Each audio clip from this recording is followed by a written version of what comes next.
You've got to be kidding me. We are almost finished with Runaway Ralph. We are on chapter 8 called Ralph Strikes a Bargain.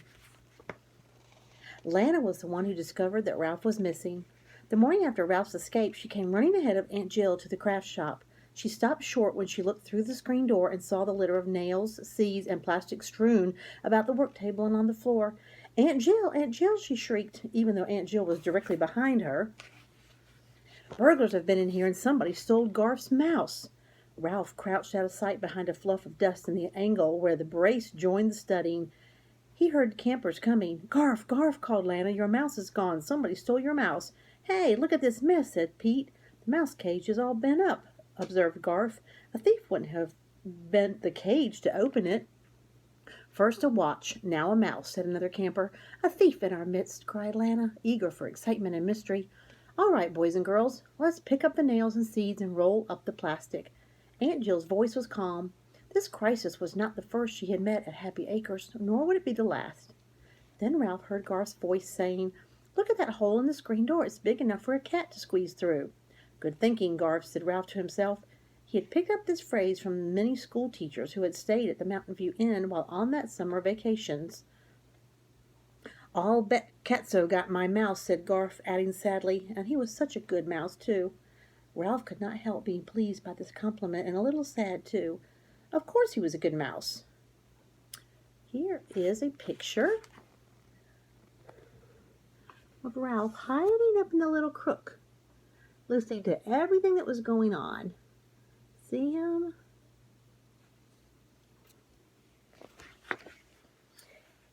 He had known that fact all along, but hearing himself spoken of in the past made him feel that the world would have been a sadder place without him. "Garf, you're a great detective," said Aunt Jill. "Catso must be the guilty one." "Aunt Jill, you don't think Catso ate the mouse, do you?"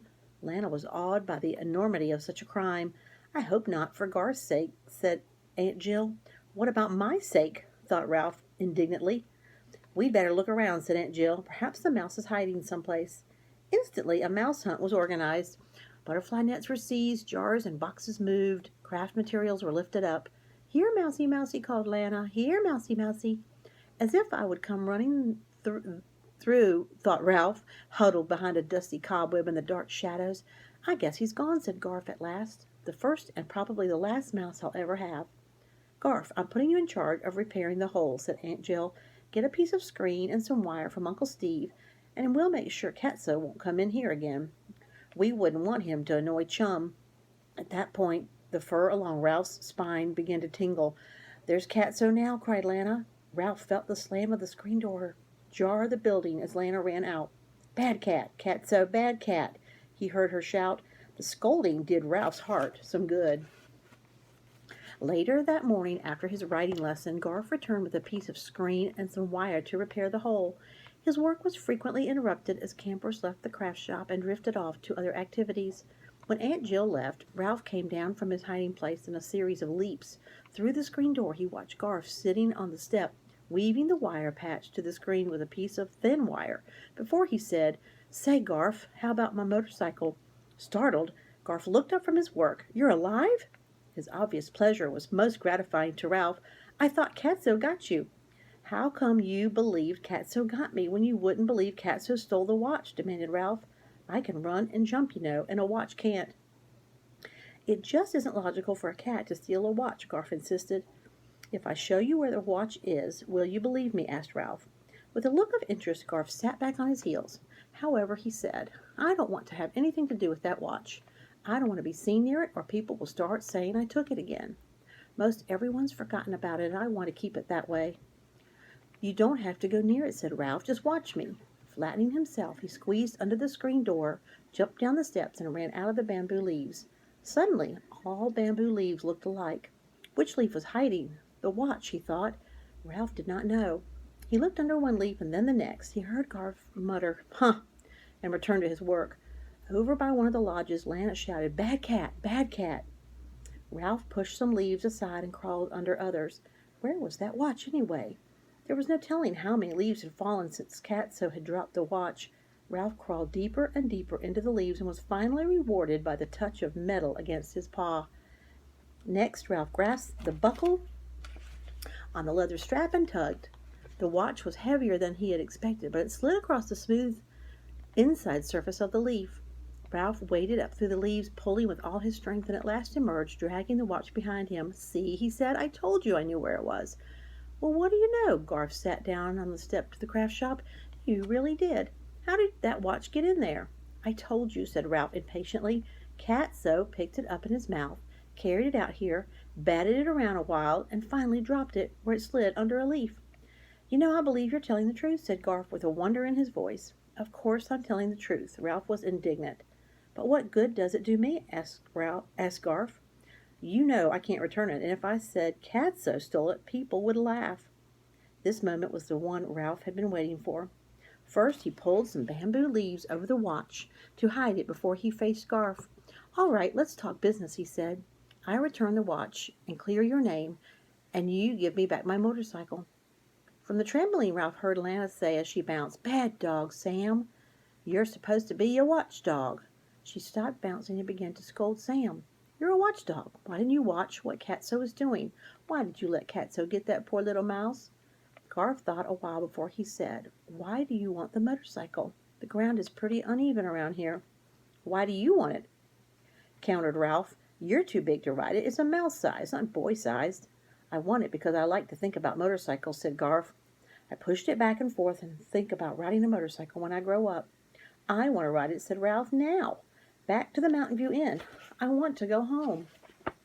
"The Mountain View Inn?" Garth was incredulous. "That's over a mile away. You'd never make it."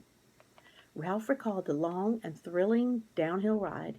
He remembered how he had thought at the time that he would never be able to go back up the mountain road. "Maybe you're right," he admitted. "Of course you wouldn't," said Garth. He pulled the motorcycle out of his pocket, ran a finger over the front tire, and for one thing, your tires would never stand the trip. They're wearing smooth. There's still a lot of mileage left in them if you ride on floors, but they won't hold up on a highway.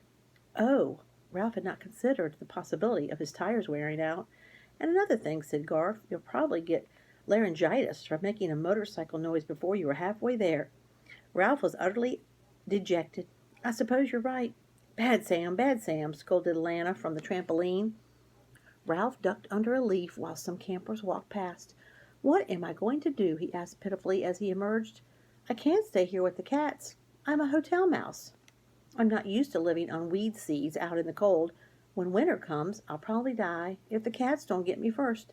I've got to try to make it back to the hotel."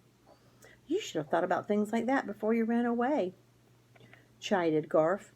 "I should have, but I didn't," said Ralph coldly. "You don't have to sound like a grown-up." "Sorry," apologized Garth. The dinner bell rang, and campers began to run toward the dining hall. Catso, avoiding Lana with a haunted look on his furry face, darted out from the hiding place to the next, on his way to the kitchen door. Poor old Sam, so conscientious and anxious to please, padded dejectedly across the grass with his tail drooping. He had failed in his duty. Ralph did not have much time. "Do we have an agreement or don't we?" he demanded of the boy. Here is a picture. Poor Sam. Get closer. Poor Sam. All dejected. Lana kept calling him bad dog, bad dog. Poor puppy dog. "I have a better idea," said Garth. "I'll take you back to the hotel myself when my family comes to get me. They'll be spending the night there before they come to pick me up the day after tomorrow. The camp doesn't serve us lunch on that day we leave, so I know we'll stop at the inn for lunch before we start for home. It's the only place around here. I could easily take you along in my pocket." The offer was more than Ralph had hoped for. "But the motorcycle," he persisted. "If I return the watch, will you give it back?" Ralph felt he would rather perish at Happy Acres Camp than return to the hotel without his motorcycle. "How will you return it?" Garth was curious. "You couldn't get it up on the shelf in the craft shop or on a desk in the office." "I didn't say where I would return it," answered Ralph. "I said I would return it. I'll leave it somewhere where Karen is sure to find it." Garth thought this plan over. "But people might think I left it there." Ralph had an answer. "Not if I leave it someplace where the boys can't go."